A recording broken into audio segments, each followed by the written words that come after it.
Good morning, Cardinals fans. That was a disaster. If we have not met yet, I'm Tara Wellman. I cover the St. Louis Cardinals for birdsontheblack.com, and right here on Birdseeds, I create daily and weekly content mostly about baseball, and that includes this series about last night. I bet you can't guess what it's about. I'm here to keep you in the loop and entertained, even when all I really want to do is throw things and go back to bed. Hit that subscribe button if you want to stay up to date with me, and hit the like button if you like me more than you like the Cardinals right now. Low bar, I know. Anyway, we need to talk. The Cardinals entered Wrigley Field this weekend as NL Central leaders, and then pretty much the worst case scenario happened, because of course it did.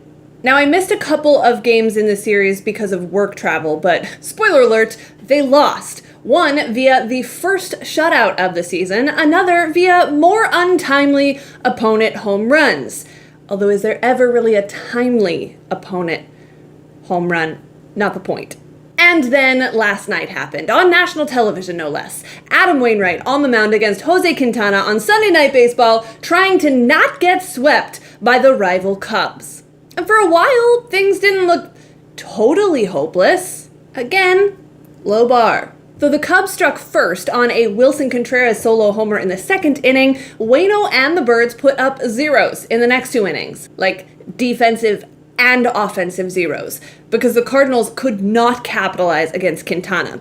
At least one runner reached base in 5 of the 6 innings that Quintana pitched, but only in 1 of those innings did the visitors have multiple base runners at the same time. And that one inning would come after Wainwright gave up 2 more runs in the 5th.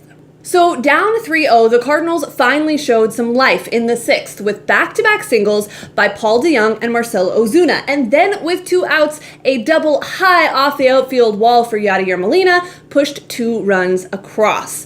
But that was all the 2-out magic they would muster, at least in innings where the score was close enough to matter. Because you see, Wainwright came out for the 6th and promptly gave back those 2 runs. And that was the good news. That makes 36 runs given back on the season for the Cardinals. Did I just make up that stat?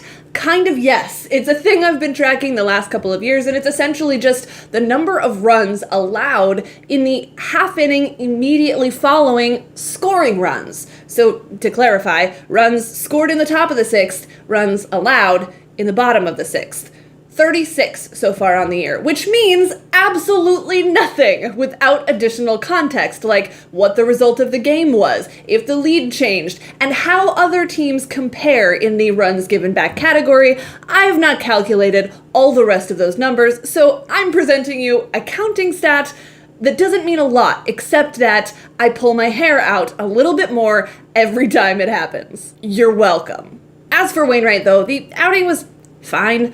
Nothing to write home about, except that the 4 runs he was charged with tie his season high for runs allowed. And of course, not getting through the 6th inning meant that the bullpen was once again tasked with more work than one might consider ideal ahead of a 7-game homestand to complete a stretch of 17 games in a row without an off day. And in what has become a fairly rare occurrence, the bullpened hard. John Gant even gave up a run. And then Luke Gregerson made his much-anticipated, that's not true at all, 2019 debut. Okay, so he's actually looked good in his rehab starts, but no one really knew what he would bring to the table. And while he was charged with just 1 run, everything he threw got hit hard in one direction or another. He topped out at about 88 miles an hour, and that is not going to play. And it makes me really curious, what will be the conclusion of the Luke Gregerson story? But even that wasn't the worst of it. Dominic Leone, who has for the most part been quietly successful over the first month plus, had his second complete implosion in less than 2 weeks' time, in this case giving up 6 runs on 4 hits and 2 walks in 2/3 of an inning.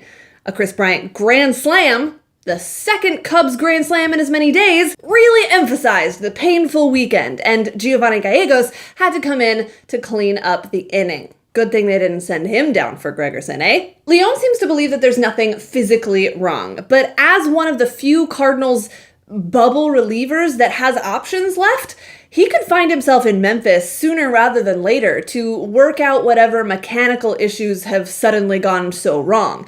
And with Carlos Martinez on the comeback trail, it might not be the worst idea. For good measure, Paul DeJong and Marcell Ozuna hit solo homers for a couple of garbage time runs in the top of the ninth, but at the end of the night, the scoreboard still read 13-5, and that ridiculous victory song blasted across the ivy, telling the story of the Cardinals getting swept out of Wrigley in gut-punching fashion. Now hear me out. It's still only 3 games. That it happened at Wrigley against the Cubs in the division with the lead on the line, although who really is super worried about that in May, made it feel oh so terrible. But the Birds looked really bad against the Brewers at the start of the year too, and that evened out in relatively no time. Pretty much nothing went right this weekend. The starters got beat up, the hitters didn't hit, the bullpen bent and broke. But that's baseball for you. This team can prove how good it really is by how they bounce back this week at home. So let's all take a collective breath, hit the reset button, because the turnaround is tight, and Bryce Harper and the Philadelphia Phillies are in town tonight, so there is no time like the present to change that tune. It's Miles Mikolas on the bump opposite Vince Velasquez, and we will see what happens. Then we'll talk about it tomorrow. I'll see you there.